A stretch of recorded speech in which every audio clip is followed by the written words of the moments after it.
용감한 토크쇼 직설 시작합니다. 먼저 주식시장 상황 살펴보겠습니다. 장현지 아나운서 전해주십시오. 이 시각 시황입니다. 일장 춘몽인 걸까요? 코스피 4천 시대를 연 지 하루 만에 흔들리고 있습니다. 현재 코스피 1.15% 하락하면서 4천 포인트를 반납했습니다. 3,996포인트 가리키고 있고요.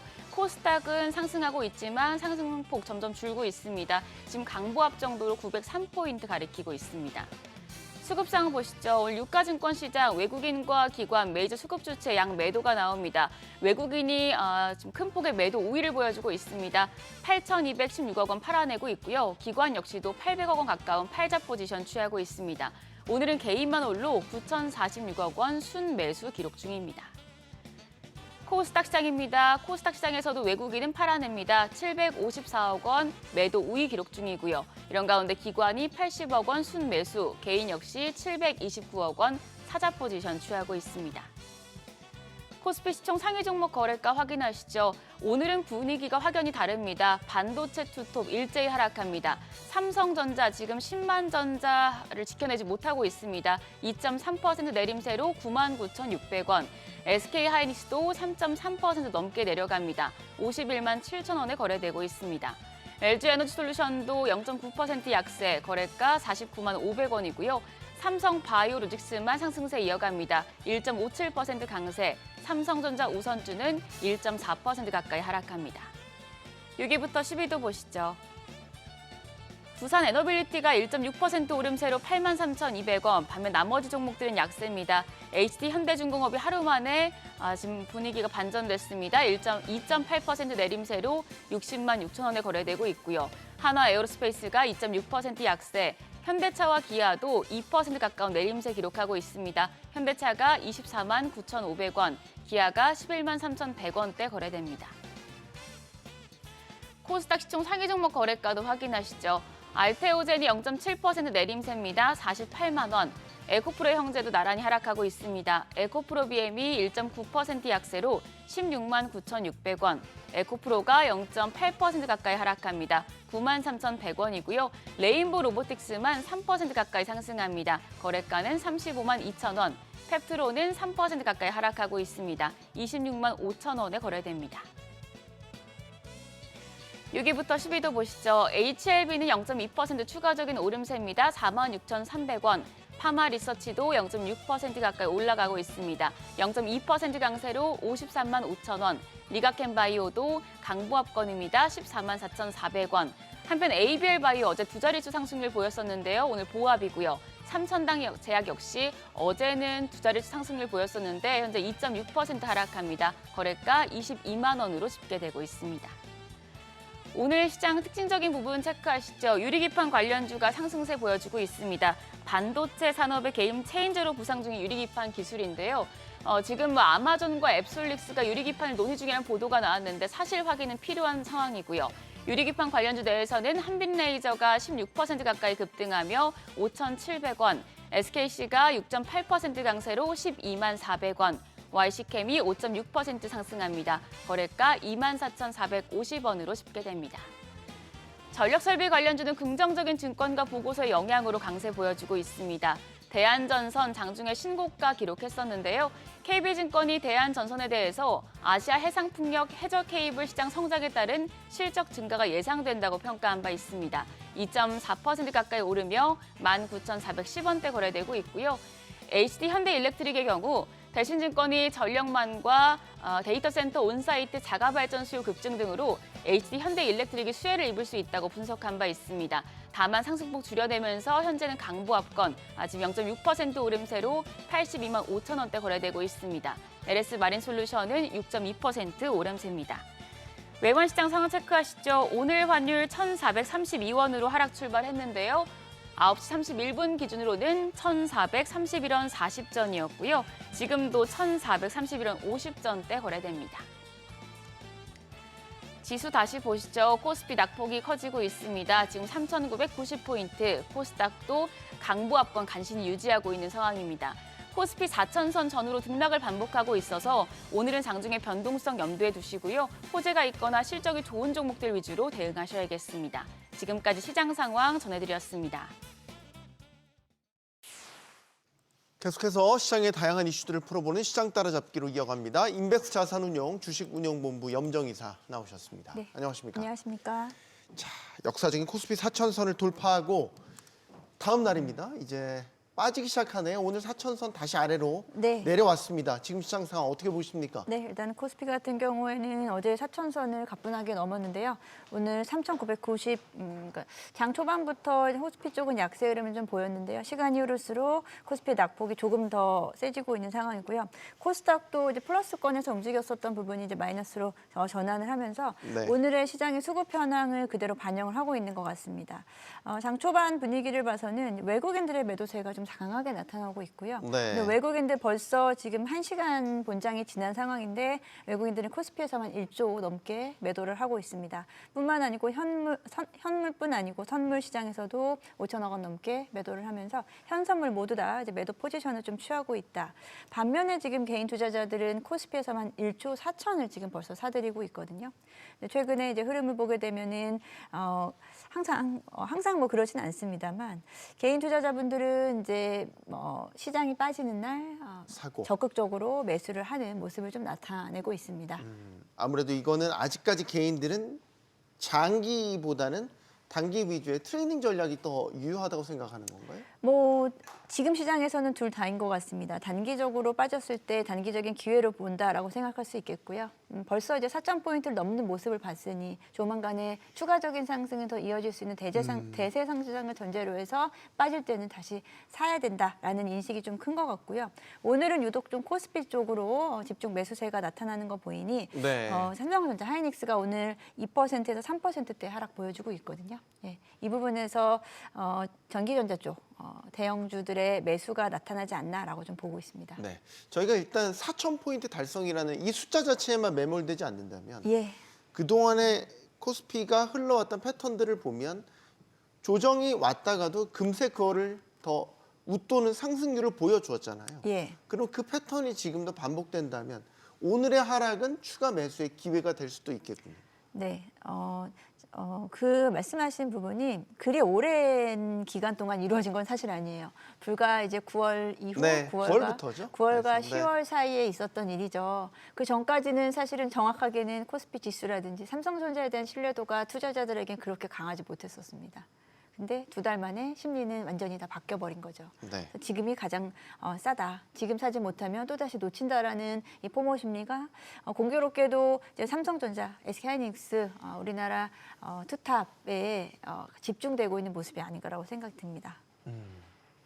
그럼 빠질 때 계속해서 추가 매수하는 이런 전략들은 일단은 4,000포인트를 넘어선 지금은 좀 과열 우려도 있다. 이렇게 보시는지요? 네, 지금 예상보다는 우리가 4,000포인트를 빨리 봤습니다. 빨리 왔어요. 그죠? 예. 연말까지를 우리가 목표치로 잡고 갔던 걸로 생각이 드는데 네. 상당히 빠른 시간 안에 다가왔고요. 지난주의 흐름을 딱 보면은 SK하이닉스가 월요일부터 목요일까지 사거래일 빠졌다가요. 마지막 날 금요일 날 플러스를 전환을 하면서 큰 폭으로 또 상승을 전환됐습니다. 네. 그때 당시에 빠졌을 때 개인 투자자들이 계속 매수를 했었어요. 그럼 괜찮아요. 그렇죠. 네. 단기적으로 봤을 이후에는. 때 그에 대한 부분은 개인 투자자들의 성공이었다고 볼 수 있겠어요. 그래서 지금 또 단기적으로 빠지는 부분을 또다시 그러한 기회로 삼는 단기적인 트레이딩 전략도 될 수 있고요. 아니면 앞서 말씀드린 대로 지금 정부에서 추진하고 있는 증시 부양책에 대한 부분에 대한 조금 더 기대감이 큰 상황이다라고 좀 볼 수도 있겠는데 일단 오늘만 봤을 때는 이런 어찌 보면은 좀 투자적인 어떤 심리 말고요. 이번 주에 있을 이벤트에 조금 더 주목을 하는 것 같아요. 네, 저도 그 질문을 드리고 싶었어요. 네. 이번 주에 그 유명한 젠슨 황, 엔비디아 최고 경영자가 이제 한국을 찾습니다. 네. 그리고 하이닉스는 실적 발표를 또 앞두고 있고 예. 굉장히 장밋빛 전망들이 나오고 있고 사실 반도체주가 들썩일 만한 이벤트는 이번 주에 충분히 있잖아요. 그리고 이번 주에는 또 있습니까? 에이펙 정상회담. 아 그렇죠. 네, 에이펙 정상회의. 에이펙 정상회담 그리고 한미 정상회담, 관세 협상. 미중 정상회담이 차례대로 남아 있습니다. 그래서 사실 그 이벤트가 있기 전에 이벤트 소멸에 대한 또 시장에서의 이제 세론은 이제 발표되고 나서지만 이제 미리 선제적인 움직임일 수도 있다. 이벤트 소멸에 대한 부분을 좀 반영하고 있을 수 있다. 이제 본격적인 일정은 내일부터 시작을 할 예정이죠. 네, 10월달부터. 그러다 보니 지금 그런 부분들도 좀 시장에서 반영되는 게 아닌가라고 생각하고요. 너무 이제 좋은 호재들이 선반영된 부분도 있습니다. 또 FOMC도 있죠. 그렇죠. 네, 그러다 보니 이번 주에 뭐가 많네요. 네, 아주 많습니다. 네. 이번 주를 아주 잘 견뎌야 될 것 같고요. 빅테크 실적도 맞습니다. 계속 연달아 나오면 사실 반도체랑 지금 다 우리나라는 업황 사이클이랑 다 연결되는 거죠. 네, 우리나라는 이제 SK 하이닉스의 실적 발표가 기다리고 있고요. 지금 미국에서도 빅테크 관련된 종목들, 마이크로소프트, 애플, 아마존 등 대형사들의 실적 발표를 또 앞두고 있어요. 그러다 보니 이런 것들이 이번 주에 대부분 다 몰려 있고 여기서 하나씩 이벤트들이 이제 소멸될 때에 대한 시장에서의 약간 이벤트가 다 끝나고 나서의 공허함이라고 할 수 있겠죠. 그런 부분들은 그 금요일에 찾아올 가능성이 큽니다. 그래서 선제적으로 지금 시장은 좀 움직임이 있지 않을까, 약간 이런 심리적 공허함. 마치 연극 무대가 끝난 뒤에 오는 그런 공허함 그렇죠. 같은. 예, 그런 부분에서의 좀 심리적인 부분도 저는 이번 주에 좀 생각을 해야 된다라고 보고 있습니다. 단기적으로 보면 그렇긴 한데 지금 반도체 특히 메모리 업황에 대한 슈퍼사이클 기대감은 여전히 크잖아요. 네. 장기적으로 이게 단기에 끝날 사이클이 아니고 네. 이 호황이 뭐 최소한 내년 이후까지도 계속 갈 수 있다라는 그 전망 자체는 유효하잖아요. 네, 시장에서의 전망은 여전히 유효하기 때문에 오늘도 하이닉스가 단기적으로 좀 조정을 받더라도 삼성전자가 조정을 받더라도 투자자들의 관심도는 여전히 크다라고 좀 볼 수 있겠고요. 네. 지금 이제 4,000포인트를 만들어낸 게 결국은 삼성전자, 하이닉스 두 기업의 역할이 가장 컸었죠. 네. 어떻게 보면 그렇죠. 거의 99%다라고 저는 생각할 정도로 네. 코스피 4,000포인트를 만들었는데 이제 시장 증권가에서는 이 4,000포인트가 아직은 부담스럽지 않은 구간이다라고 보는 이유는 반도체에 대한 부분을 집중을 하고 있습니다. 반도체 쪽에서 EPS의 급상승에 대한 부분이 지금의 SK 하이닉스, 삼성전자의 상승 그리고 코스피 4,000P에 대한 상승을 충분히 뒷받침할 수 있는 요소다라고 좀 보고 있고요. 좀 말씀을 좀 드리면 코스피 12개월 포워드 EPS가 지금 351포인트인데요.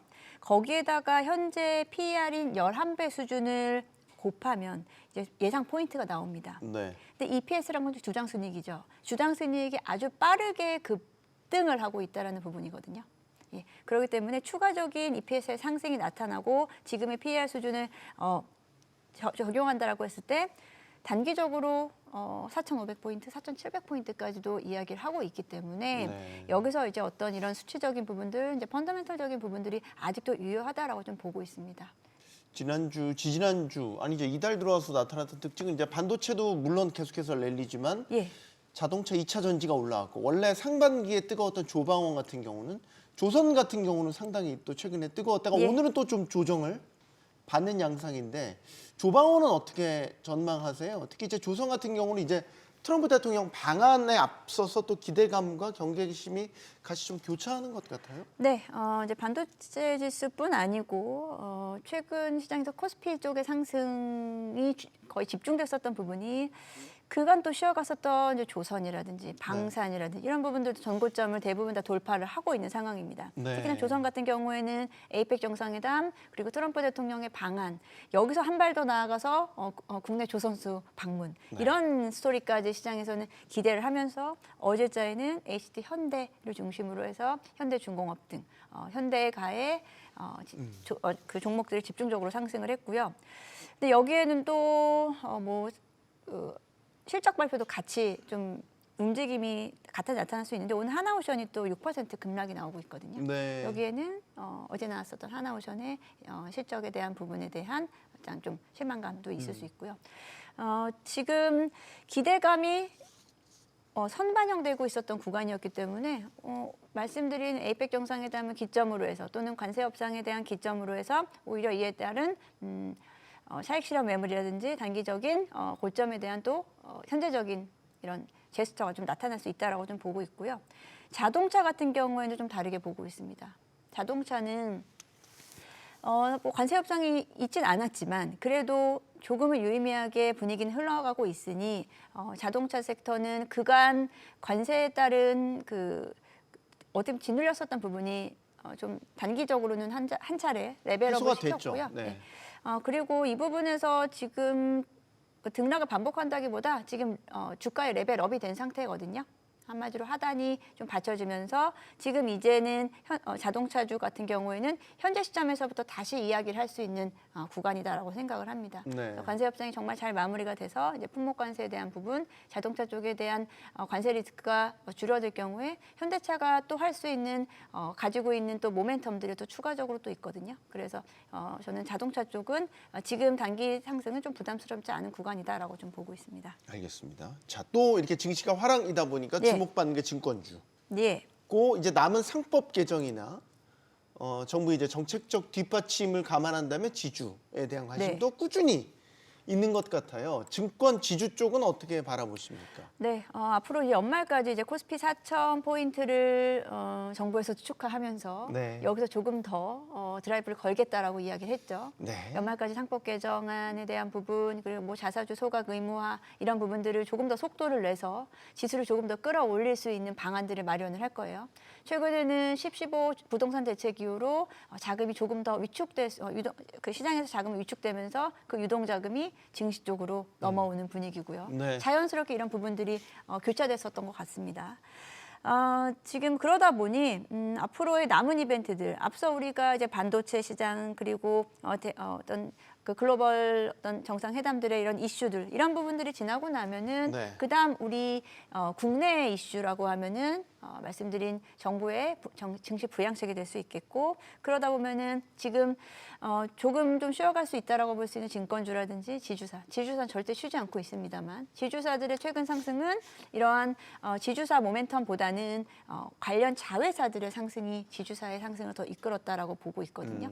예를 들어서 SK하이닉스의 급등 이후 SK스퀘어라든지 그렇죠. 네. 현대중공업, HD 현대, 예. 그리고 뭐 두산 관련된 하여튼 대부분의 지금 지주사들은 그 자회사들의 주가 상승에 따라서 지분 가치 상승에 따른 부분도 같이 동반되어 있기 때문에 사실 지주사는 단기적으로 이런 그 자회사들의 모멘텀에 따른 만약에 그 지분 가치가 다시 또 좀 줄어들 경우에는 단기적인 조정은 좀 있을 수 있다. 그리고 이제 증권주 같은 경우에는 너무 좋은 상황 아니에요? 지금 거래가 이렇게 그렇죠. 거래가 이제 활성화되고 커지는데. 있고 뭐 거래 수수료 대금이라든지 그리고 고유 자산에 대한 평가 이익 상승이라든지 이런 부분들 그리고 가장 뭐 어떻게 보면 올해 대형사들 같은 경우는 최대 실적을 보여줄 수 있는 이런 분위기가 형성되다 보니까 실적과 함께 네. 증권사들은 또 정책 모멘텀까지 들어가서 대형주 증권사에서는 대형주 위주의 종목은 좀 가능하다. 하지만 좀 중소 종목들 뭐 기존의 자사주 비중이 높다라고 해서 한 번씩 이렇게 상한가를 갔다거나 하는 작은 중소형 종목들은 실제적으로 지금 수익 구조가 그렇게 바뀌지 않는 상황이거든요. 이렇게 시장이 좋을수록 네. 대형사들의 편중 현상이 더 강하죠. 빈익빈 부익부가 네, 강해져요. 그런 부분들이 강하기 때문에 증권주들을 보실 때는 저는 좀 장기적인 관점에서는 대형사들에 대한 부분이 조금 더 맞다라고 보고 있고요.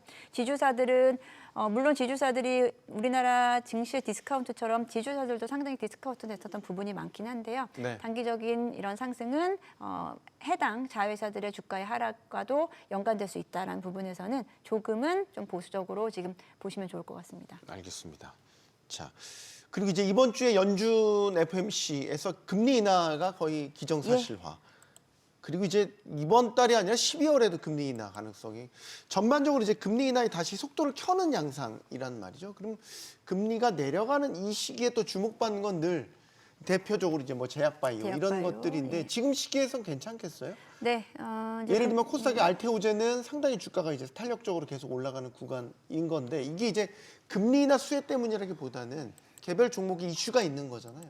근데 이제 금리가 이렇게 떨어지면 전체적으로 또 다시 한번 뜨거워지는 양상이 되진 않습니까? 네, 지금 말씀하신 대로 이제 금리 인하 사이클도 이제 본격적으로 이제 움직임이 나타나고 있죠. 어찌 보면 이 금리 인하에 대한 부분이 지금은 주식시장에선 호재가 될 수 있겠지만 또 다른 부분에서는 우리가 그다음에 우려해야 될 부분은 또 이런 말씀은 좀 조심스러우니까 넘어가고 일단 제약바이오 쪽만 말씀을 드리겠습니다. 네, 넘어가세요. 네, 제약바이오 쪽은 어제 같은 경우 제약바이오 종목들이 일제히 다 급등이 나왔어요. 이제 네. 금리 인하, FOMC를 앞두고 금리 인하에 대한 수혜감, 그리고 지금 상대적으로 코스닥 시장이 코스피에 비해서 너무 못 갔기 때문입니다. 맞아요. 그래서 네. 지금 해소해야 될 부분은 우리 시장에서 어찌 보면 해소돼야 될 부분은 코스피 시장과 코스닥 시장의 고른 상승에 대한 부분으로 그 섹터별의 순환매라든지 자연스럽게 시장에서 모든 종목들이 그러니까 모든 섹터들이 다 그 흐름을 이어갈 수 있는 부분이 중요할 것 같은데요. 일단 제약바이오 쪽은 금리 인하에 대한 수혜감이 가장 좀 쉽게 묻어날 수 있는 섹터고요. 그리고 최근에는 뭐 알테오젠도 그렇고 알테오젠은 코스피 이전 상장에 대한 개별 모멘텀도 있고 어제 한미약품이 또 25% 상하 가까이 급등을 했었죠. 그에 대한 부분은 비만 치료제 임상에 대한 좋은 결과가치가 나오면서 개별적으로는 모멘텀들이 살아있다. 근데 제약바이오 쪽은 또 특징적인 게 그렇게 한두 종목이 급등이 나오면 대부분 다 따라 오릅니다.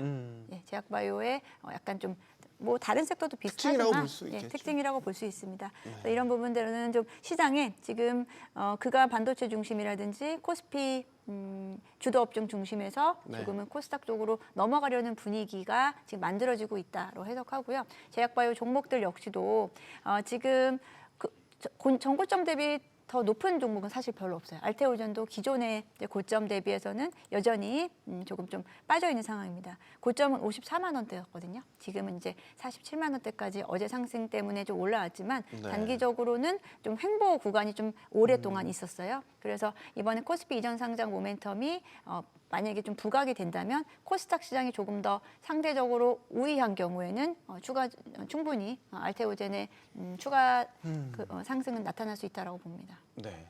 조금 잘한다 싶으면 코스피로 다 이전 네, 상장을 추진하니까 코스닥이 계속 힘을 못 받아요. 가도 제한적이고 결국 1000포인트 넘기기가 이렇게 어렵네요. 네, 지금 코스피 4,000포인트에 비하면은 이제 코스닥의 너무, 1,000포인트 네. 이제 아직 너무 저평가라는 그 부분보다 좀 많이 모더한 부분이 있겠고요. 지금 시장에서의 만약 추가적인 과열 양상이 한 번 더 나타나기까지는 이제 코스닥의 상승을 저는 보고 있거든요. 네. 그렇게 되면 진짜 본격적인 이제 과열 구도로 간다. 아직은 조금은 시장에서의 룸은 좀 남아 있다. 코스닥이 있기 때문에라고 생각이 듭니다. 자, 그리고 이번 주 빅 이벤트가 워낙 많기 때문에 이제 미장에도 뉴욕 증시에도 관심이 쏠립니다. 간밤 뉴욕 증시 뭐 또 네. 사상 최고. 네. 미장도 잘 가요. 지금 네, 잘 가는데 이제 네. 빅 이벤트라고 하면 역시 미국 입장에서는 미중 정상회담 여기에 대한 합의 기대감이 좀 상당히 커져 있는 것 같아요. 네, 미중 정상회담뿐 아니고 이제 히토류 규제 완화 그리고 이제 반도체 중국에 대한 반도체 수출 완화에 대한 부분들로 인해서 미국 시장도 지금 추가적인 상승이 계속 나타나고 사상 최고치를 기록을 하고 있는데요. 네. 이번 주 미국 같은 경우에는 앞서 말씀드린 대로 이제 FOMC에 대한 FOMC가 있고요. 그리고 실적 발표로 보게 되면은 이제 이번 주에는 마이크로소프트, 알파벳, 메타 그리고 이번 마지막 날 금요일은 애플, 아마존 등 대형사들의 실적 발표를 앞두고 있기 때문에 이런 모멘텀들을 어떻게 잘 소화하고 지수가 안정화되느냐에 대한 부분.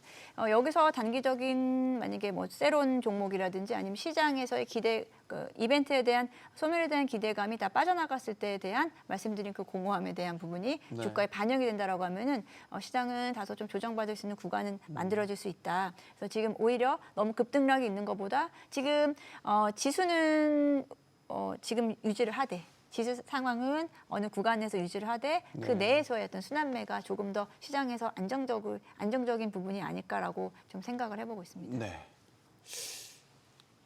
금값이 드디어 좀 조정을 받고 있어요. 네. 금값이 그럼 이제 진짜 안전자산으로 회귀하는 건가? 그러니까 지금 주식이 이제 뭐 예. 워낙 미국도 우리도 네. 뜨겁다 보니까 이제 금이 좀 조정을 받고 이게 시사하는 바가 뭔지가 되게 궁금해요. 이게 주식 금 같이 올랐던 게 이제 요 예전 방식으로 돌아가는 것 같기도 하고 말이죠. 이게 또 지금- 잠깐인가 언제 그랬냐는데 또 다시 강세장으로 금값도 돌아설 것인가 궁금하기도 하고요. 지금 금값은 딱 일주일 전에 최고치를 찍고 지금 거의 한 10% 이내로 해서 빠졌습니다. 딱 온스당 4,000달러 선에 걸려 있네요. 예, 금이 이제 빠지기 시작한 급락이 났었던 한 차례 이슈는 뭐 중국의 금광, 그 금광에 대한 그 새로운 금광이 발견되면서 발견됐다라는 금 공급이 부분. 엄청 늘어날 거다 이제. 그런 이슈가 한 번 있었고요. 네. 이제 그거는 사실 명목상에 대한 부분이었던 것 같습니다.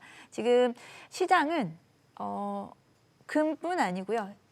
모든 게 지금 다 주식시장으로 자금이 쏠리고 있어요.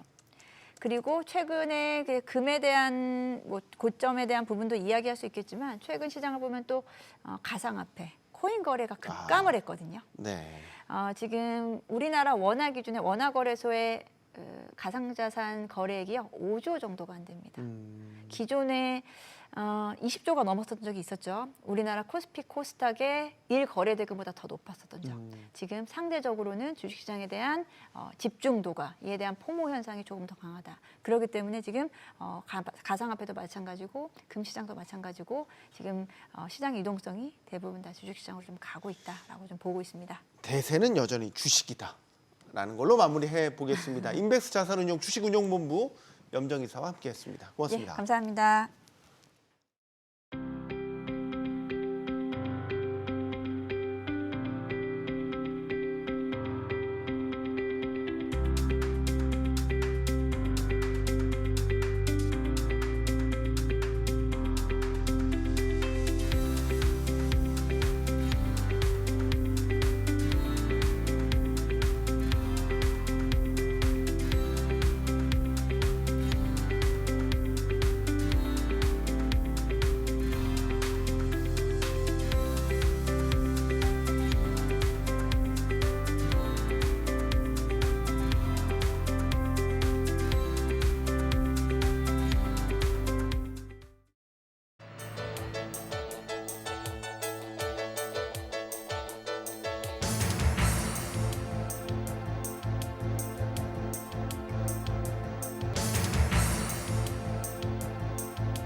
코스피가 무서운 기세로 사상 첫 4,000포인트를 돌파했습니다. 꿈 같았던 4,000피 달성에 성공하면서 이재명 대통령이 내걸었던 코스피 5,000 시대에 대한 기대감도 커지고 있는데요. 한미 관세 협상, 환율 등은 리스크 요인이 여전한 가운데서도 국내 증시가 이렇게 매일 새 역사를 써 내려갈 수 있을지 또 지금부터 이야기 나눠보겠습니다. 함께해 주실 분들 소개해드리죠. 디멘전 투자자문 송재경 투자부문 대표 나오셨고요. 또 우리은행 WM그룹 박석현 부부장 나오셨습니다. 그랜더니 투자자문 이완수 대표도 함께해 주시겠습니다. 안녕하십니까? 안녕하세요. 용감한 토크쇼 직설은 SBS 비즈 뉴스 앱과 유튜브에서 실시간으로 시청하실 수 있습니다. 자, 미국의 S&P 500 지수가 연초 대비 한 15% 올랐다고 하더라고요. 반면에 이제 우리 코스피가 68% 이렇게 오르면서 주요국 증시 가운데 단연 압도적인 1위를 차지하고 있습니다. 자, 요 정도 되면 이제 코리아 디스카운트라는 말을 이제 우리가 더 이상 쓰면 안 되는 거 아니겠습니까, 송 대표님? 일단은 아직 배고프다. 아직 아닙니까? 조금 더 가야 됩니까? 일단은 올해 상승률만 보면 말씀 주신 대로 상당히 일단 기쁘고요. 이게 네. 2등이 사실은 조금 우리 가까운 베트남. 거기가 이제 한 42% 올랐거든요. 네. 거기에 비해서도 원래 한 8월 정도까지만 해도 1, 2등을 앞다퉜는데 우리가 이제 완전히 밀어내고 이제 앞등이 월등히 앞서 버렸죠. 그래서 연초 대비로 워낙 우리가 월등한 국가가 됐는데 사실은 이걸 조금 우리가 뒤로 한 10개월 전으로 되돌려 보면 작년에는 우리가 전 세계에서 뒤에서 꼴찌로 세 번째였습니다. 사실은. 네. 그렇기 때문에 그걸 합쳐보면은 사실은 상대적으로는 한 중간 정도 하는 거예요. 예, 좀 아쉬운 뭐 그러니까 지금 올해만 보면 그런데 그런 첫 번째로 이제 그렇게 봐야 될 것 같고요. 근데 사실 어느 나라도 지금 사상 최고치를 겪고 있는데 일단 좀 감개무량하고 기뻤던 건 뭐냐면 이게 그러니까 우리가 한 1999년도 중간쯤에 여름께쯤에 아마 1000을 넘었었고 2007년도 10월경에 2000을 넘었었고 4년 전에 2021년 7월에 또 3000을 넘었었습니다. 그러니까 네. 그 텀이 보통 8년, 11년 이렇게 되는데 이번엔 드디어 4자를 본 게 이제 한 4년, 한 2, 3개월 조금 이제 일단 그게 좀 압축이 됐다는 게 좀 다행스럽게 생각을 하고요. 그럼에도 불구하고 뭐 이따 다들 얘기하시겠지만 밸류에이션이 다른 나라에 비해서는 여전히 싼 상황 이렇게 올랐는데도 불구하고 그런 네. 측면에서 놓고 보면 단기적인 과열에 대한 우려는 분명 존재하지만 조금 긴 호흡으로 놓고 봤을 때는 여전히 우리나라 시장에 대한 기대를 벌써부터 내려놓을 필요는 없겠다 이렇게 말씀드립니다. 네. 이한수 대표님 또 주식시장에 몸담으신 지 이제 막 30년이 되셨을 거 아니에요. 이런 강세장을 보셨어요? 경험해 보셨어요? 뭐 과거에 본 적은 있는데 네. 사실 이번은 제가 봤을 때는 되게 좀 알차다 상승장이. 그러니까 기존하고 좀 다른 모습을 좀 보이는 게 일단은 뭐 외국인 매수세가 일단은 계속 유입되고 있는데 물론 이제 뭐 미국의 기준금 일어나는 그런 부분도 있어요. 있기 때문에 이제 유동성이 계속 들어오는데 외국인 매수세가 지금 현재 코스피 점유율이 한 33%가 조금 넘어갑니다. 과거에 저희가 장이 봤을 때는 거의 40% 수준 육박하는 상황에서 돈이 들어왔는데 지금은 워낙 외국인 투자 비중도 낮은 상태에서 지금 돈이 들어오기 때문에 네. 앞으로 더 들어올 수 있다는 기대감이 더 크다는 거죠. 저는 뭐 내년 뭐 전반기까지는 40%까지는 외국인들이 끌어올리지 않겠는가 이렇게 지금 전망을 할 수가 있는 거고요. 두 번째는 외국인이 이제 가장 많이 사는 업종들이 지금 주도 업종이 됐어요. 국내에서 주도 업종이 됐는데. 사실 이제 기존하고 좀 다른 점이 이번에 주도 업종들은 실적을 보여주는 업종이라는 거죠. 반도체? 반도체 뭐 실적 네. 다 알고 있잖아요. 지금 2차 전지도 실적 올라오잖아요. 지금 그다음에 우리가 이제 알고 있는 조선 방산 같은 경우 2023년, 2024년에 수주받았던 게 지금 다 매출로 들어오고 있고요. 그다음에 우리가 뭐 잘 보고 있는 화장품이라든지 아니면 이제 엔터 같은 경우도 분명히 실적을 눈에 보여주면서 올라오는 종목들이거든요. 네. 그러다 보니까 외국인들이 많이 사고 그다음에 국내에서 주도 업종을 가는 게 과거에 같이 무슨 뭐 기대감이다 뭐 이런 것만 갖고 가는 게 아니라 실제 실적을 보여주면서 특히 이번 3분기 실적 장세와 맞물려 갖고 외국인도 매수를 하게 되고 국내에서 이 부분이 또 주도 업종을 자리를 잡으니까 어떻게 보면 시장에서 전반적으로 되게 견고한 상승세를 보여주지 않는가. 그러니까 예를 든다면 지금 한국 PER이 지금 18배란 말이죠. 뭐 최소한 저는 한 20배는 가야 된다고 지금 보고 있기 때문에 연말까지 더 가능성이 있고 PBR도 이제 1.3배까지 올랐어요. 네. 이 시장에서 1.5배 이상은 더 연말까지 볼 수 있다. 어떻게 보면은 그렇다고 해서 국내 증시가 완전히 또 고평가돼 있다고 또 말하기도 좀 되게 어색한 그런 상황이거든요. 그렇다고 보면은 저는 이제 이번에 주가는 당연히 연초부터 지금 뭐 60%막 코스피가 올라오긴 했지만은 중요한 것은 한국 증시는 지금 이제 정상화가 되는 과정이다. 정상화가 마친 다음에 그 다음에 고평가라든지 아니면은 버블 얘기를 해도 되는데 지금 4,100 정도 돌파했는데 이 상태는 현재는 제가 봤을 때는 정상화 단계에 딱 있는 거고 외국인 투자 비중이라든지 뭐 주도주 이런 거 전반적으로 봤을 때요. 네. 그 다음에 아마 이제 내년도 또 이제 성과를 이제 예상하면서 우리가 이제 고평가될지 아니면 저평가될지 그때 가서 논해도 되지 않을까 이렇게 지금 보고 있습니다. 부부장님은 어떻게 보세요? 이렇게 빨리 4,000포인트 달성할 거라고 생각하셨어요? 못했죠, 물론 못했고요. 생각한 것보다 훨씬 더 빨리 훨씬 왔어요? 더 빨리 움직였고 밸류에이션도 좀 많이 올라갔습니다. 올라갔는데 이게 뭐 버블이냐 고평가냐 이런 뭐 논란이 있긴 하지만 네. 일단 현재 버블은 아닌 것 같고요. 이거 버블이라는 얘기는 그 기업이 기반 없이 주가가 이제 폭등을 했을 경우는 이제 버블이라고 볼 수가 있겠는데 네. 우리나라 그 주식시장은 일단 그 반도체에 너무 편중돼 있는 거는 맞긴 하지만 어찌 됐든 기업이익 전망치가 올라가서 주가가 올라간 거기 때문에 버블이라고는 볼 수는 없습니다. 다만 고평가냐 아니냐 놓고 봤을 때는 명백한 고평가고요.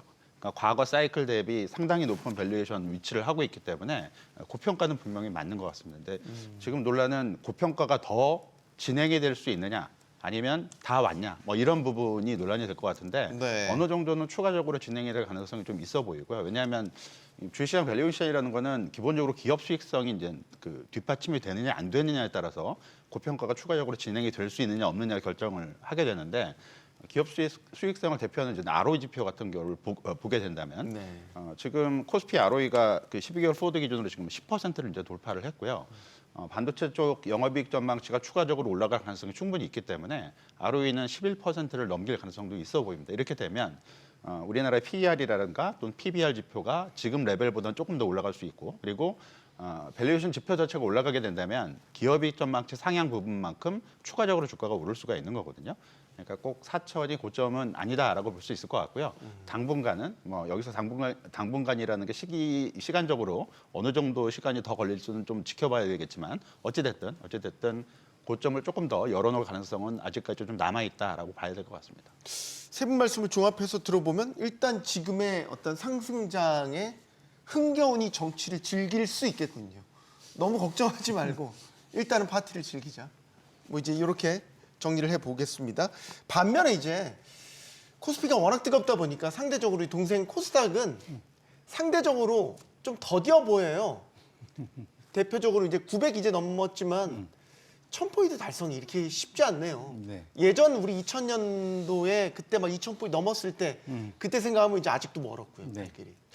일단 뭐 이번 장의 색깔이 좀 일단 달라졌다. 가장 큰 이유가 뭐냐면 전 세계적으로 대형 기술주의 이 투자 사이클 여기에 지금 포커스가 좀 맞춰져 있거든요. 그러다 네. 보니까 지금 미국이 대표적으로 그렇고 우리도 그렇고 전 세계적으로 기술주 중심의 대형주들이 전체 시가총액에서 차지하는 비중이 엄청 커져 있지 않습니까? 네. 우리나라도 마찬가지고. 그러다 보니까 늘 얘기했지만 제 기억에 최근 한 3년간 이 얘기 맨날 했습니다. 시장 집중화. 다 그만큼 왔으면 거꾸로 말하면 코스닥은 상대적으로 거기서는 좀 소외될 수밖에 없잖아요. 소형 기술주, 소형 바이오 뭐 이런 쪽으로 지금 가 있으니까.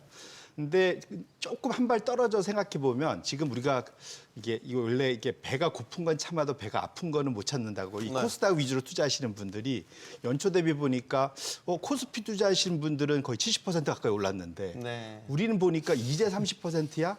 이게 좀 아쉽네 이제 그 말씀이신 거잖아요. 네. 근데 30%가 적은 숫자냐? 미국이 얼마 올랐을 것 같습니까? 지금 연초 대비로 놓고 보면은. S&P 500은 15%. 그렇죠. 나스닥 20%거든요. 네. 거꾸로 말하면 지금 30%면 미국을 훨씬 앞서 있는 거고요. 전체 평균 저희 월드 지수 평균보다 훨씬 높은 상황이에요, 지금. 그래서 그렇게 놓고 보면 지금 큰형님을 보고 바라보면 아직은 배가 고픈 상황이지만 지금 전체 글로벌 지수들과의 비교를 해봤을 때는 상당히 좀 잘 가고 있는 거다. 그리고 통상적으로는 대형주가 많이 가고 난 다음에는 중소형주에 분명 기회가 옵니다. 그래서 지금 올까요?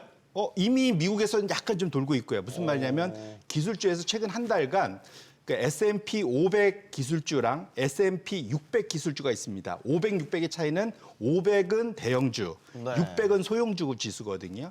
600 기술주가 최근 한 달, 한 3개월은 이제 앞서기 시작했어요. 대형주 기술주를.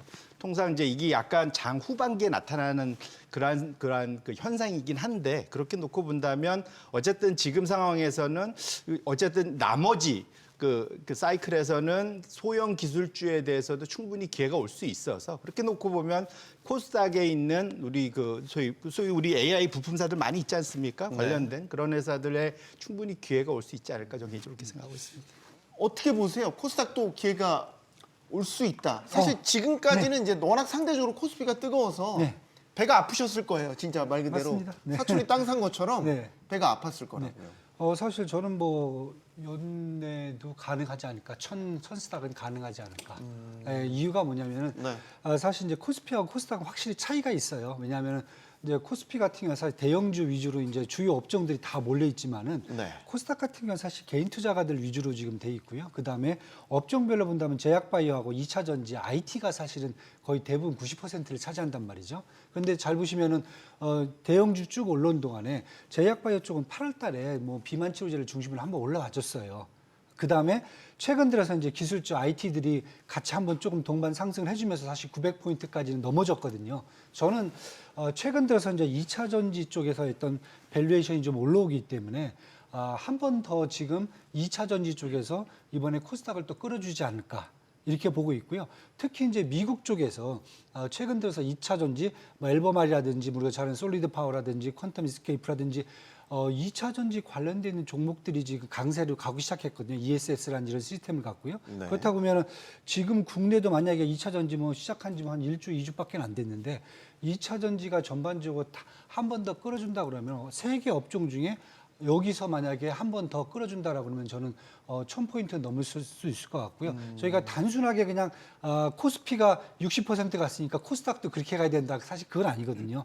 역사적으로 보면은 과연 투자가 개인 투자가 중심으로 됐는지 외인 투자 중심으로 됐는지에 따라서 코스닥과 코스피의 어떤 명암도 계속 엇갈렸고요. 그다음에 주도 업종이 과연 어느 쪽으로 가고 있냐에 따라서 항상 이게 명암이 엇갈렸기 때문에 네. 이번에는 사실 그중에 약간 핀트는 벗어났지만은 그렇다고 해서 코스닥이 쉬고 있는 게 아니라 우리 저기 대표님 말씀하시는 쉬는 게 아니라 이미 세개 업종 중에서 뭐 메인 세개 업종 중에서 2개는 한 번씩 좀 약간 받쳐서 끌어올려졌기 때문에 900포인트까지만 올라온 것만도 저는 대단히 많이 올랐다라고 지금 보여지는 거고요. 네. 한 번 더 갈 수 있다라고는 이제 2차 전지가 할 차례가 됐는데 마침 최근에 보시면 2차 전지 실적과 관련해서 ESS와 관련해서 올라오기 때문에 저는 그게 된다라고 하면 연말까지 아마 1000포인트, 1000스타 가능하지 않을까. 네, 이렇게 지금 보고 있습니다.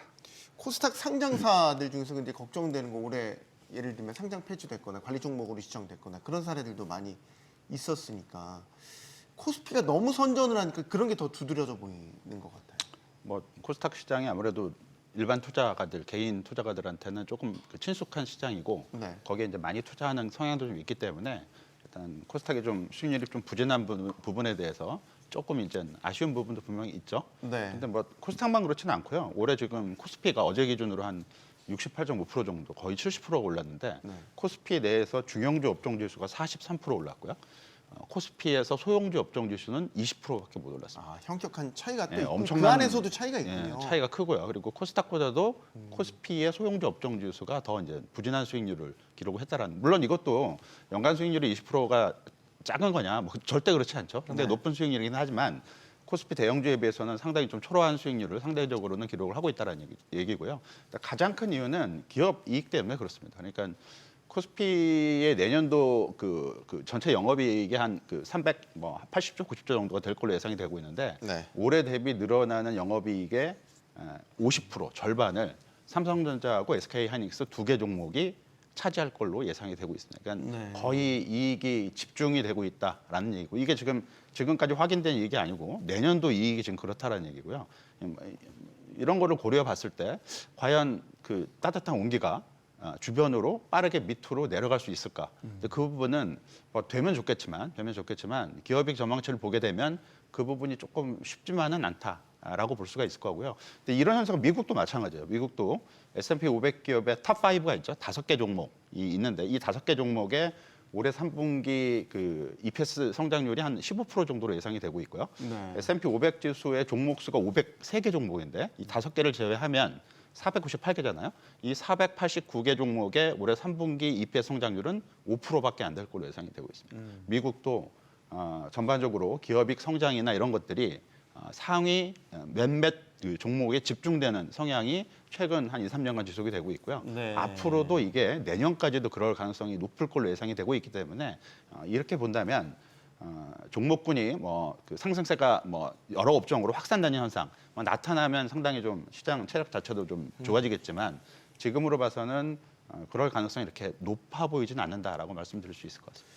가장 많이 받으시는 질문일 것 같은데 삼성전자, SK하이닉스 이 투톱이 그러면 역사적인 이제 가격대를 형성했다는 삼성전자는 10만 전자, 하이닉스는 50만 원 돌파해서 더 이제 올라갔죠. 그럼 이제 다들 고민이 그거일 거예요. 아, 이제 소위 말해 수익이 꽤 났으니까 이제 그만 수익 실현을 해야 되나? 아니면 더 갈 수 있나? 이제 뭐 이 고민들이 다 무수히 많은 반복되는 질문들을 받으셨겠지만 또 반복하겠습니다. 또 아빠가 좋아 엄마가 좋아 이거 느낌인데. 뭐, 네, 그렇게도 비유가 되겠네요. 네, 근데 뭐 당연히 지금 내년도 이익이 지금 업그레이드들이 한참 진행 중이고 지금 대략적으로 원래 제 기억에 한 2달 전만 해도 내년도 그 양사의 그 영업이익이 분기 예상치가 한 46조 원, 47조 원 그쯤에서 지금 공격적인 분들은 좀 세게 보시면 거의 앞에 팔자까지 보는 사람들도 있는 것 같습니다. 숫자가 엄청나게 좀 빠르게 올라오고 있는 것 같은데 네. 일단은 그것이 일단 달성되는지 여부가 일단 관건이긴 할 텐데 네. 지금 말씀 주신 대로 지금 그러니까 이미 그러니까 소위 주가 상승률만 놓고 보면 SK 하이닉스가 주막 앞에 내고 더 갈 수 있겠죠. 사실은 최대 수혜를 보고 있는데 다만 내년도는 저희 판도가 바뀌는 게 이제 사실은 이제 HBM3에서 이제 HBM4로 넘어가는 새로운 전환기가 있고 삼성전자가 거기에서는 어느 정도 좀 그 일정 부분 지금 지분을 차지할 수 있을 거라는 기대가 분명히 있습니다. 그래서 결국은 그 상당히 그 변화에 따라서 여전히 SK 하이닉스가 계속 갈지 아니면 삼성전자가 갈지가 결정이 될 텐데 그것의 결정은 누가 할 거냐? 첫 번째는 엔비디아일 거고요. 두 번째로는 전체 AI 시장의 절대 규모가 얼마나 커지냐 두 가지 차이가 있을 것 같은데요. 첫 번째로는 엔비디아가 안정성을 여전히 유지하겠다라고 하면 현재처럼 SK하이닉스, 마이크론, 삼성전자의 순서로 그대로 갈 것이기 때문에 삼성전자가 거기서 취할 수 있는 이득이 좀 적을 거예요. 그러면 이제 SK하이닉스가 여전히 갈 건데 반에 하나 이제 지금 엔비디아가 조금은 공격적으로 우리는 속도를 빨리 가져가야 돼. 그러니까 우리 이제 지금 통신 속도가 여전히 빨라야 되고 거기서 삼성전자가 좀 세게 나오고 있으니까 만약 삼성전자가 그걸 해주면 우리는 삼성전자를 적어도 마이크론하고 대체할 거야.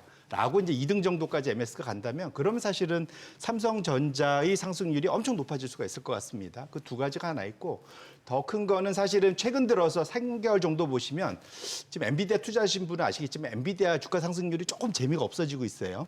이게 1등이기도 하고 워낙 커져서 그런데 네. 그래서 그 아래쪽에 있는 브로드컴이니 뭐 기타 뭐 AMD니 뭐 이런 그 좀 소위 그 사이에 조금은 2인자들. 2인자, 3인자 그룹 소위 약간 조금은 좀 코너에 몰려있던 이 플레이어들이 지금 막 앞다퉈 위로 올라오고 있거든요. 네. 이들이 플레이를 할 때 SK 하이닉스한테 룸이 있겠느냐? HBM 갖다 끼워지려면 오히려 삼성전자의 룸이 더 클 거잖아요, 사실은. 그래서 그렇죠. 네. 그쪽이 사이즈가 시장이 커진다면 오히려 상승 여력은 뭐랄까 상승의 변화의 기회는 삼성전자한테 더 있을 수 있다. 그래서 그 두 가지 요소, 그러니까 엔비디아가 좀 더 공격적으로 갈 거냐, 그 다음에 엔비디아의 경쟁사들의 지분이 전체에서 커질 거냐, 그 두 가지 여부에 따라서 삼성전자한테 상당한 기회와 위험이 동시에 있다. 그래서 저는 개인적으로 배팅을 한다면, 그러니까 조금은 재밌게 하려면 삼성전자가 좀 더 배팅해 볼 수 있지 않을까 개인적으로 그렇게 생각을 하고 있습니다. 이번 주에 이제 이벤트가 빅 이벤트가 이제 젠슨 왕이 그 유명한 분이 이제 한국을 방문해서 네. 과연 어떤 퍼포먼스를 보여줄 거냐. 네. 뭐 많은 기대들이 쏟아지고 있어요. 뭐 삼성전자 HBM 공급에 관한 뭐 논의부터 할 것이다. 누가 악수를 할 것이다. 사실 일거수일투족 아마 반도체에 투자하시는 분들은 네. 관심이 되게 클 것 같아요. 네. 이게 되게 유치하지만 이재용 회장을 먼저 만날까 최태원 회장을 먼저 만날까 그것도 되게 궁금하고 아, 그만큼 민감하다는 거죠. 뭐 앞서거니 뒤서거니 하고 있으니까요. 네. 사실 그러면 사실 이번에 에이펙 경주 에이펙 정상회담에 취지를 사실 그렇게 되면 이제 그렇죠. 망가뜨리는 이게 정상회담인데 네, 정상회담인데. 그분들이 정상은 아닌데. 네. 근데 이분들이 왜 왔을까를 우리가 생각을 해봐야 돼요. 우리는 지금 계속 한미 정상회담, 한중 정상회담, 미중 정상회담 이런 것만 자꾸 이벤트만 생각을 하는데 이번에 에이펙 정상회담이죠. 참석 국가가 21개 회원국이 다 들어온단 말이죠. 네. 다 들어오는데 면면을 보면은 중국, 캐나다, 멕시코, 칠레, 뭐 페루, 대만, 한국, 호주, 뉴질랜드, 일본 빼고는 지금 미국하고 지금 한바탕 언제든지 붙겠다고 지금 딱 벼르고 있는 국가들이란 말이에요. 그러다 보니까 트럼프 대통령도 와갖고 참석도 안 하고 전날 가요 그냥 다시. 그러면은 그럼 에이펙 정상회담 왜 하냐 뭐 이런 얘기가 돼버리거든요. 그런데 이번 에이펙 정상회담이 캐치프레이즈가 뭐냐면은 연결, 혁신, 번영입니다. 그러니까 뭐냐면은 이 21개 회원국 간의 AI 협력, 글로벌 공급망 안정, 무역 자유화 뭐 이런 얘기를 하고 있는데 기후변화까지 얘기하는데 무역 자유화라는 이런 것들은 뭐 사실 어차피 트럼프랑 해야 되기 때문에 큰 의미는 없는데 과거에 이제 에이펙 정상회담에 왔을 때 바이든 대통령이죠. 바이든 대통령이 한 3년 동안 계속 와서 뭘 얘기했냐면 아시아 태평양 지역에 에너지 인프라를 계속 얘기를 했어요. 그다음에 기후 환경에 대응하기 위한 신재생 에너지 인프라 구축을 아시아 태평양 지역에 하자. 계속 이걸 구축하면서 얘기하면서 국내도 뭐 창원이라든 인천에 뭐 수소업을 만들고 막 이런 일이 많이 벌어졌단 말이죠. 일본도 마찬가지고. 네. 그런데 이번에는 제가 보기에는 그러면 아시아 태평양 지역의 공동 협력을 뭘 하겠는가? 미국의 대학에서 자유무역 이것은 제가 봤을 때는 나중 얘기고요. 지금 가장 중요한 것은 AI 인프라 구축이 아니겠는가 이 지역에. 그럼 AI 인프라 구축은 누가 해야 됩니까? 젠순왕이죠. 그다음에 손정희도 지금 손정희 회장도 불렀어요. 네. 손정희 회장 투자를 해야죠. 쉽게 해서 저는 지금 여기를 지금 부른 이유가 이번에 이제 저희가 경주 에이펙 정상회담 내년에는 중국이란 말이죠. 그렇다고 하면 한국, 중국 뭐 이런 주요 국가들의 관심사는 뭐냐? 제가 봤을 때는 AI 인프라 구축이 될 것 같다. 그렇다고 보면은 와서 누구랑 악수하는 게 중요한 게 아니라 젠순왕 대표가 얼마나 이 아시아 태평양 지역의 AI 구축에서 자기가 헌신하겠다 뭐 이런 얘기가 물론 헌신이 아니죠. 자기 회사 이익이니까. 그러니까 그런 얘기가 나온다라고 하면은 저는 삼성전자, SK 하이닉스 그다음에 우리나라의 반도체 산업에 있어서 가장 큰 수혜가 될 수 있는 얘기가 될 수 있다는 거죠. 네. 저는 이제 그걸 먼저 보고 있습니다. 이게 어떻게 보면 이제 뭐 일종의 행복한 고민일 수도 있는데 결국엔 AI 인프라에 대한 구축 이야기가 나온다는 거는 지금 이제 메모리 반도체에 대한 업황 사이클, 슈퍼 사이클에 진입했다는 기대감이 그만큼 이 업계 내에서 상당히 크다는 거 아니에요? 사실 그것 때문에 주가가 식지 않고 계속 가는 이유도 있는 것 아니겠습니까? 그렇죠. AI 산업의 이제 발전 단계에서 올해 하반기 이후부터는 이제 그 메모리 반도체 업체가 최대 수요가 될 것이다라는 게 이제 일반적인 예측인 것 같고요. 그런 과정 속에서 이제 엔비디아도 약간은 주목받던 어떤 관심도가 약간은 멀어져 가고 있다라고 봐야 될 것 같아요. 그러니까 예를 들면 네. 뭐 저희들이 지금은 그 AI 서비스를 뭐 회사 제품명을 말해도 될지 모르겠지만 말하셔도 됩니다. 챗 GTP나 아니면 뭐 코파일럿이나 여러 가지를 쓰고 있지 않습니까? 네. 근데 이제 각 업체마다 이게 경쟁이 들어가게 되면 더 좋은 그 대답을 내놓기 위해서 경쟁을 하게 됩니다. 지금 여러 개 쓰고 있지만 한 1년 정도가 지나면 사람별로 옛날에 핸드폰 고를 때 뭐 삼성, 애플 여러 가지 삼성파 그렇죠. 이렇게 바가 생기는 거죠. 나눠지듯이? 예, 네. 이게 한 개 서비스를 이제 고정을 시키게 됐는데 고정을 받지 못하는 서비스 업체는 도태되는 거거든요. 네. 이 과정 속에서 과잉 투자가 일어날 수밖에 없는 거고요. 그 기존에 이제 이런 투자를 뭐 알파벳, 뭐 아마존, 그다음에 마이크로소프트 이런 데만 하다가 최근에 이제 오픈 AI가 기존에는 마이크로소프트 시설을 기반으로 이용을 하다가 치고 나왔죠. 오픈 AI가 이제 독자적인 생태계를 만들겠다라고 치고 나왔기 때문에 네. 새로운 플레이어가 여기 하나 들어간 거고요.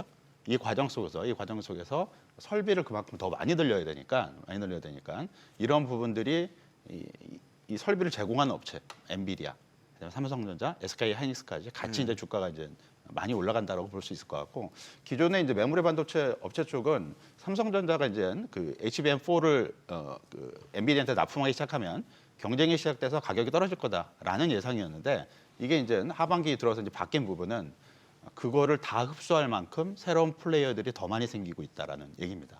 그렇기 때문에 삼성전자가 HBM4를 엔비디아한테 공급한다 하더라도 가격이 안 떨어질 것이다. 안 떨어질 예, 것이다. 이렇게 되면 SK 하이닉스도 수익성이 계속 더 좋아진다. 이런 관점에서 SK 하이닉스 주가가 최근에 이제 50만 원을 넘고 60만 원을 넘어가는 이제 과정을 보게 되는 거고요. 메모리 반도체 업체가 지금은 이제 전체 반도체 업계 생태계 안에서 가장 큰 수혜를 받는 업체 쪽으로 움직이고 있고 실제 주가도 이제 이렇게 움직이고 있다라고 봐야 될 것 같고요. 이건 뭐 국내 업체만 그런 게 아니라 미국의 마이크론 테크놀로지도 삼성전자나 SK 하이닉스 주가하고 거의 똑같이 지금 움직이고 있거든요. 그래서 이런 흐름들이 지속이 되는 한 코스피의 글로벌 대비 상대 수익률 호조가 이어질 가능성은 충분히 있다라고 봐야 될 것 같고요. 다만 이게 중요한 부분은 오히려 이번 주에 그 미국 업체들 실적 발표가 상당히 많습니다. 워낙 네. 뭐 정상회담 이런 일정이 많기 때문에 좀 가려져 있긴 한데 앞에서 말씀드린 그 AI 산업 투자를 주도하고 있는 4개 업체가 이제 그 마이크로소프트, 알파벳, 메타 플랫폼스, 아마존 네. 이 4개 업체가 주도를 하는데 이 4개 업체가 이번 주에 전부 실적 발표를 하게 됩니다. 맞습니다. 물론 이제 실적 결과 그리고 포워드 가이던스 이런 부분들을 확인해야겠지만 조금 더 중요한 부분은 이들 업체들이 정말 많은 규모의 투자를 하기로 캐펙스를 계속 이제 발표를 해왔었는데 이번 실적 발표에서 이 캐펙스를 그대로 유지할지 또는 더 늘릴지 이런 부분들을 확인을 해봐야 될 것 같고요.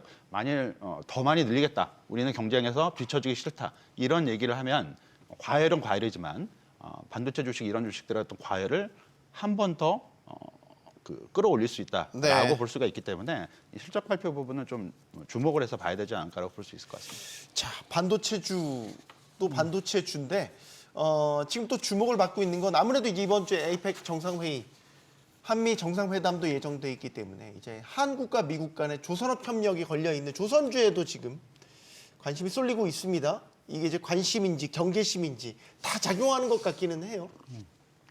말씀 주신 대로 뭐 트럼프 대통령이 한국 와서 조선소 방문한다 뭐 이런 루머도 있고 아직까지도 확인되지 않고 있죠. 네. 근데 제 보기에는 근데 조선소 방문보다는 저기 판문점 방문을 더 원하는 것 같긴 한데 어쨌거나 그 뭐 지금 최근엔 또 워낙 또 이게 투자 열기가 좀 뭐랄까 핫하다 보니까 이게 뭔가 이제 약간만의 뉴스만 나와도 주가가 바로바로 반응하는 것 같습니다. 근데 확실한 것은 지금 이번에 투자가 이제 이 사이클에서 최대 제가 이제 이해하는 바로는 올해의 시장을 이끌고 가고 있고 내년까지 이끌고 가고 있는 것은 결국은 그 소위 설비 투자 사이클이 지금 전 세계적으로 진행이 되는데 가장 큰 것의 핵심은 AI 관련된 분야죠. 그러니까 미국 주도죠 주로. 네. 네, 이제 그 부분이 AI 데이터 센터와 관련된 전력 설비 뭐 이런 것들 에너지 포함해서 이쪽 부분이 첫 번째 한 파트고 나머지는 소위 이제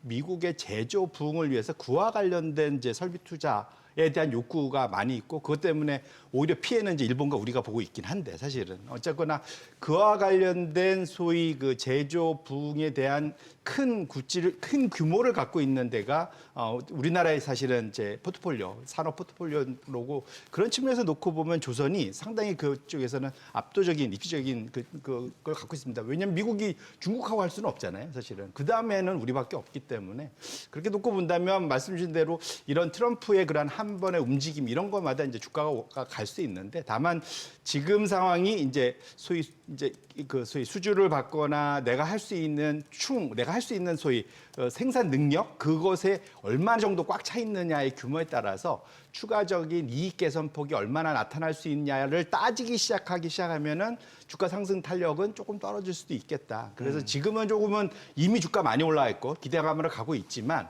적어도 이제 소위 이제 현실을 체크하기 시작하면은 조금은 쉬어갈 수도 있지 않을까 개인적으로 그렇게 생각을 해보고 있습니다. 네. 지금 이번 주 빅이벤트라고 하면 역시 한미 정상회담 이것과 연결된 관세 협상이 어떻게 진행되고 있는지 이 부분이에요. 이걸 좀 이제 집중적으로 짚어보죠. 이게 지금 어떻게 작용을 할까 상당히 궁금해요. 한미 관세 협상이 잘 되는 것 같다가 또 교착 상태에 빠지는 것 같다가 왔다 갔다 했단 말이죠. 그리고 이제 어느덧 뭐 어떻게 보면 1차적인 결과물을 내야 될 시점까지 왔단 말이죠. 그럼 만약에 이번에 한미 정상회담에서 이른바 노딜로 끝날 수도 있다. 보는 거죠. 그러면 어떻게 될까? 증시는 어떻게 부정적일까? 부정적이라면 어느 정도나 부정적일까? 뭐 이런 것들이 지금 사실 해석이 분분합니다. 어떻게 보십니까? 사실 시장에서는 뭐 다 양쪽을 갖고 얘기하고 있는데 저는 사실 한미 무역 협상보다는 미중 무역 협상의 결과가 더 국내 더 시장에 중요할 것 같아요. 우리 증시에도요? 예, 우리 증시에도 그렇게 지금 보고 있습니다. 왜냐하면은 일단은 이제 한미 무역 협상 같은 경우에는 사실 이미 분석이 다 됐어요. 네, 어디가 쟁점이 유리하고 뭐고. 그렇죠. 다 측정을 다 해봤기 때문에 중요한 것은 사실 지금 우리가 관세 25% 맞고 있는데 15% 내린다고 그래갖고 그걸 위에서 3,500억 달러를 써야 되는지 당장에 그거에 대한 사실 수지타산 계산을 해보면은 굳이 그냥 당분간 25% 맞는 것도 나을 수도 있다. 왜냐하면 괜히 조선 줬다가 기술 다 뺏기고 그다음에 현금 외환 그리고 다 털리고 이러는 것보다 자동차라든지 뭐 한두 개 종목 정도만 계속 손해 보던 거 조금 이제 손해를 이어가고 여기서 알아서 이제 메꿔낼 수도 있다 이런 생각을 좀 하는 것 같고요. 반대로 그러면 되다 보니까 환율이 지금 그것 때문에 계속 지금 1,430원대에 움직이고 있는데 외국인들이 투자라든지 국내 기관 투자가들, 개인 투자가들이 이거에 영향을 받지는 않는 것 같아요, 지금요.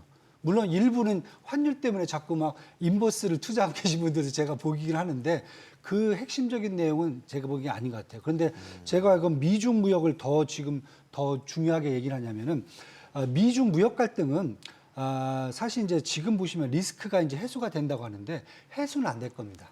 왜냐하면 미국하고 중국은 제가 봤을 때 죽을 때까지 이제 한쪽이 망할 때까지 계속 무역 갈등이 계속 나올 겁니다. 근데 예를 들어서 2020년에 체결했던 1차 무역 합의 같은 게 네. 혹시 이번에 나올까 하는 거죠. 2차 무역 합의. 사실 그게 나와도 이 양국 간의 무역 갈등은 장기적이고 구조적인 리스크로 계속 갈 물론 거다. 패권 경쟁이니까 그렇죠. 이거는. 근데 지금의 싸움은 지금의 그 합의하는 내용은 뭐냐면은 싸움을 그만두겠다가 아니라 싸움의 규칙을 합의하겠다는 거야.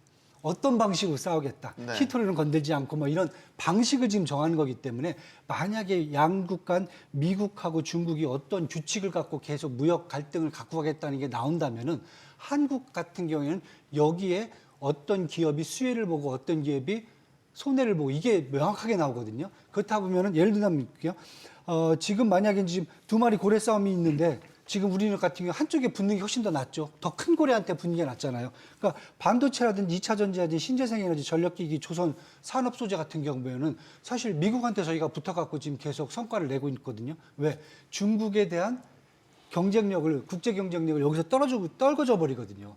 이런 혜택이 있거든요. 그렇다고 보면 저는 차라리 지금 당장에 국내 증시에서 주도주라든지 아니면 외국인들이 지금 계속 사가고 있는 업종을 잘 보시면은 실적도 나오지만은 당연히 미국 쪽에 붙어 있는 업종들이 더 큽니다. 네. 네, 그런 걸 본다면은 미국과 중국이 어떻게 무역에 대한 갈등이죠. 앞으로 계속 싸울 겁니다. 저는 계속 싸울 거라고 보고 있고요. 규칙을 어떻게 합의하느냐에 따라서 국내 증시에 더 영향이 크지 않을까. 예, 저는 이렇게 지금 보고 있습니다. 지금.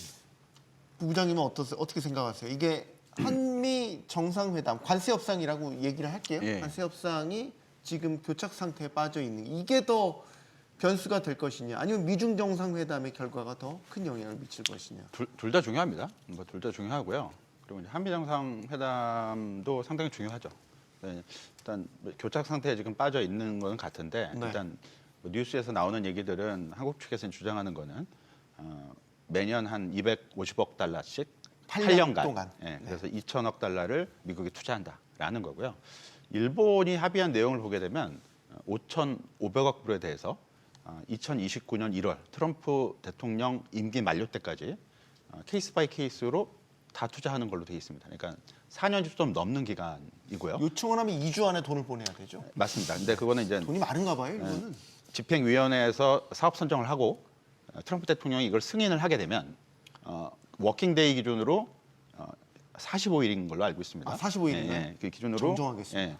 그 자금을 이제 투입하는 과정이 일본과의 협상이고요. 한국은 뭐 일본에 비해서는 상당히 좀 완화된 협상이라고 볼 수는 있겠죠. 근데 일본은 그 외환부 유고가 1조 1,000억 달러, 2,000억 달러 정도 되고 우리나라는 외환부 유고가 4,200억 달러밖에 안 됩니다.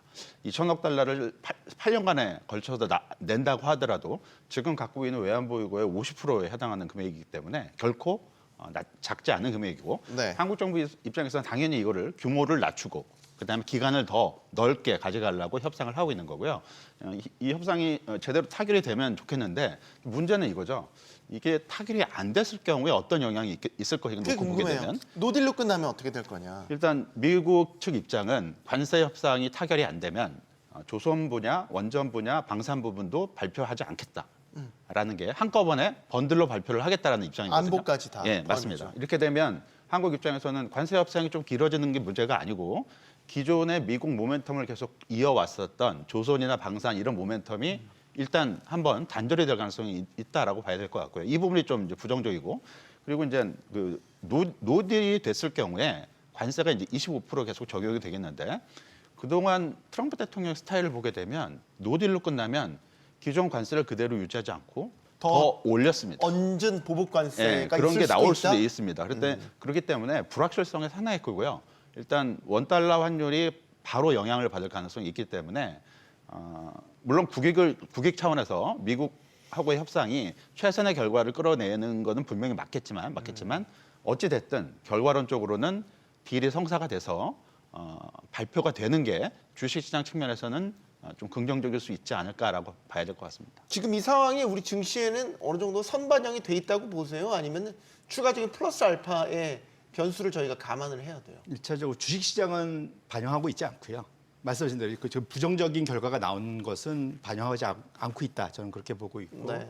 유일하게 여기에 대해서 걱정하고 있는 시장은 환율 시장, 통화 시장. 네. 그것 때문에 최근에 이제 한 달 반 정도 유일하게 지금 대미 투자, 소위 현금 대규모 투자를 해야 되는 한국과 일본만 환이 지금 한 달 사이에 한 2% 이상 지금 상당히 절하되는 약세를 보이고 있잖아요. 그래서 지금 박 부장님께서 지금 말씀 주신 대로 이것이 정말로 노딜로 끝나게 된다면 시장의 변동성을 충분히 줄 수 있다. 그리고 그러니까 미중은 사실은 냉정히 보면은 이미 주말 동안 베센트가 예고편을 다 이미 오픈을 했습니다. 사실은. 프레임워크 합의를 뭐 일단 핫되고 발표를 했죠. 그러니까 서로 그냥 그러니까 제가 보기엔 그냥 봉합이에요, 봉합. 한 1년 동안 유예하자. 네. 네, 서로 한번 해봤더니 합을 겨뤄봤더니 서로 피해가 크네. 사실은 이거잖아요, 지금 상황에서는. 그러니까 일단 미중 간에는 좀 뭐랄까 당분간 눌러놓을 텐데 좀 이런 표현을 있자면 냉정히 보면 미국 입장에서 좀 만만하고 당장 뭔가를 가져올 수 있다고 보는 게 일본과 한국이다 보니까 네. 거기에 좀 집중을 좀 더 하고 있는 것이 그래서 사실은 또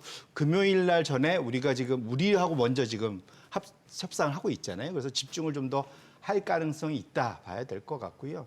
어쨌거나 근데 지금 그러면 이런 거가 있습니다. 그러면 주식시장 때문에 무조건 이것을 뭐랄까 소위 졸속 협상하는 것이 맞느냐? 냉정해 보면은 그거는 또 사실은 그 결과치가 단기적으로는 주식시장에 뭐 호재일 수 있지만 길게 놓고 보면 또 악재일 수도 있잖아요. 네. 그래서 실제로는 협상 자체가 더 중요하지만 내용이 더 중요하다. 그래서 그 측면에서는 그 불확실성을 감안해서 투자자분들도 좀 열어두실 필요는 있고 이것의 결과를 가지고 중장기적으로 주식시장에 도움이 되는 결국은 우리나라 경제에 도움이 돼야 되겠죠. 그러니까 그런 흐름으로 결과가 나오기를 바라고 응원을 해야 되지 않을까 개인적으로 그렇게 생각하고 있습니다. 네. 지금 뭐 밤사이에도 사실 화상으로 우리나라와 미국과의 장관급 고위급 협상이 계속해서 있었다고는 보도가 또 전해지기도 했었습니다.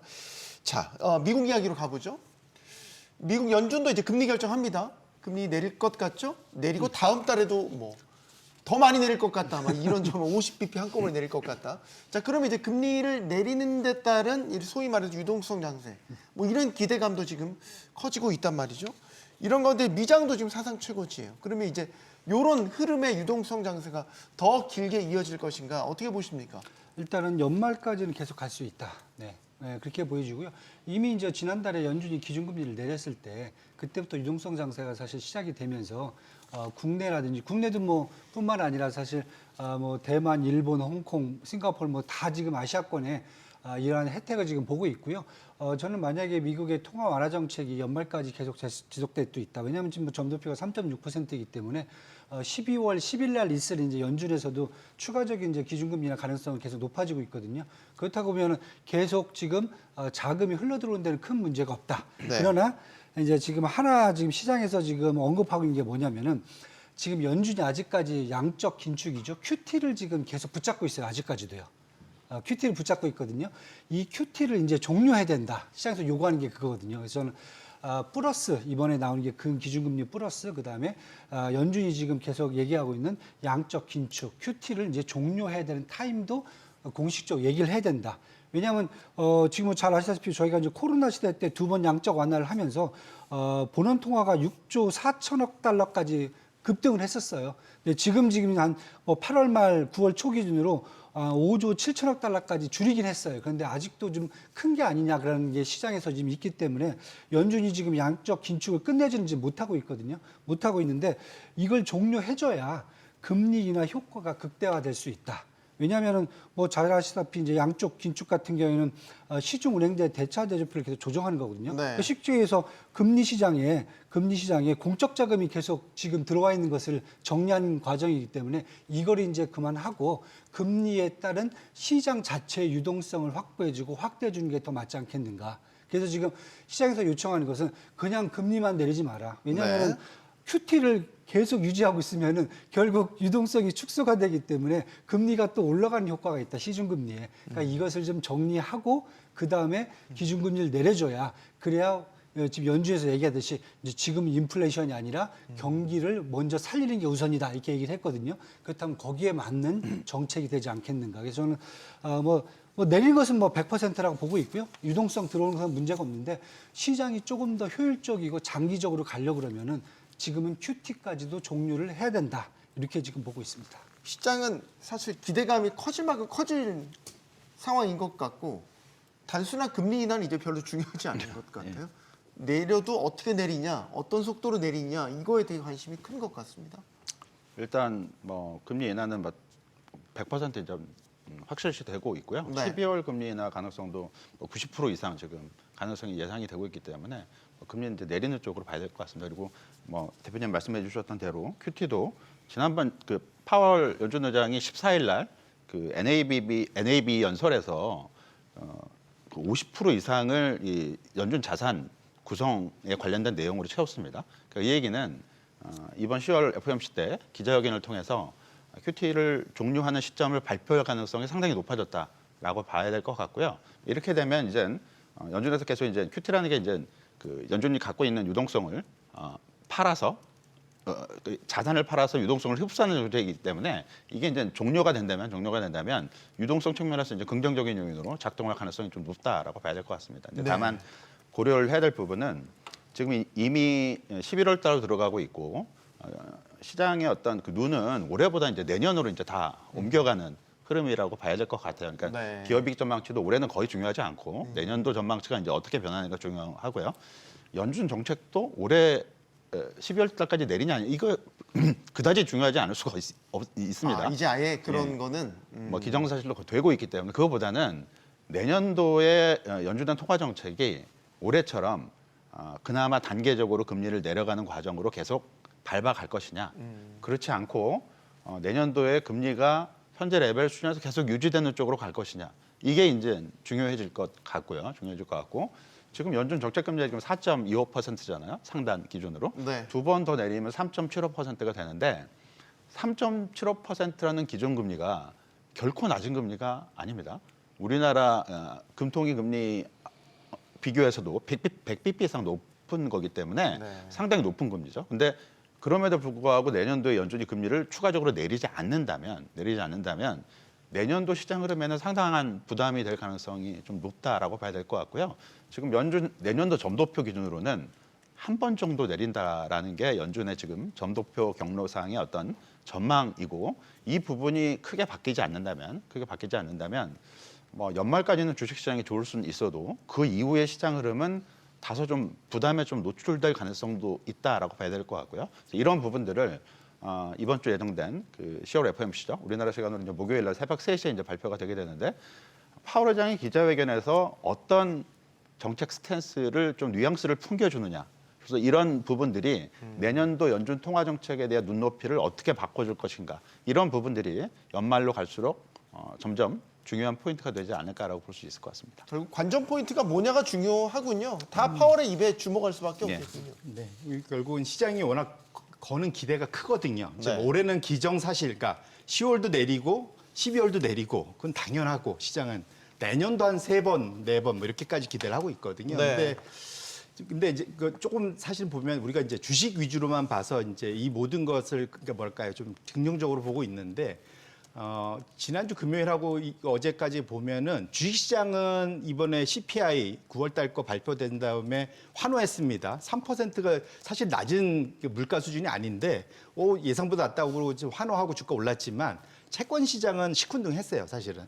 그 얘기는 3%가 결코 낮지 않고 그 안에 내용을 뜯어보면 물가 불안이 아직도 여전히 남아 있거든요. 이제 그게 첫 번째고 그렇기 때문에 과연 파월의 입에서 속 시원하게 내년도까지 금리나 시장이 원하는 만큼 해줄게 그 분위기가 나올 거냐? 저는 거기에 대한 기대는 좀 상당히 낮은 편이고요. 두 번째로는 이제 QT와 관련해서는 지금 시장에 돈을 풀고 싶어 한다라고 저는 보기보다는 그러니까 QT라는 게 딴 게 아니라 시장에 그 사이에 지금 내가 미리 사놨던 국채든 또 내지는 주택담보대출, 모기지든 샀던 게 만기되면 그걸 롤오버 안 하고 그냥 다 만기되면 돈 회수해가는 이제 이 방식으로 왔었거든요. 네.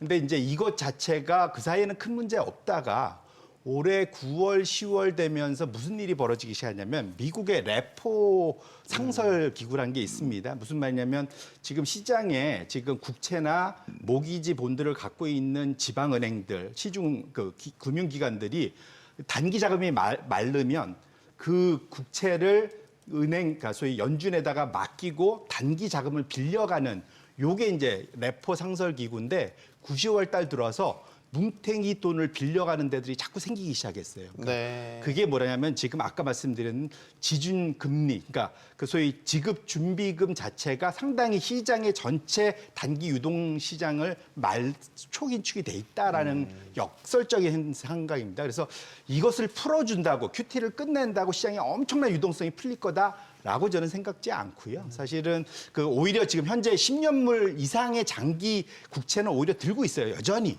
그러니까 그걸 롤오버가 해주고 있거든요. 그래서 네.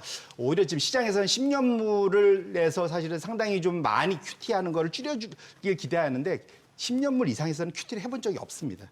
연준은. 그래서 그것에 대한 이제 우리 주식 투자자들은 조금의 환상 기대가 있는데 채권 시장은 적어도 거기에 대해서는 뭐 조금은 좀 냉정한 것을 갖고 있기 때문에 투자자분들 그것은 좀 알 필요가 있겠다 말씀드립니다. 알겠습니다. 자, 코스피가 4,000시대를 열었지만 이걸 모두의 축제라고 할 수 있을까는 사실 다소 의문이 남습니다. 삼성전자와 SK하이닉스 만약 두 기업을 덜어낸다면 우리 증시를 강세장이라 쉽사리 말할 수 없을 겁니다. 반도체 같은 견인차가 몇 개는 더 나와야 되고 그래서 서로 경쟁도 하고요. 상호 보완도 해야 됩니다. 불공정 행위는 엄단해야 되고 정책적 지원도 멈춰선 안 되겠습니다. 그래야 이제 미국 증시로 갔던 서학개미들이 국장으로 다시 돌아올 겁니다. 토론 마치겠습니다. 여기는 모든 경제가 모이는 SBS 비즈입니다. 시청해주신 여러분 고맙습니다.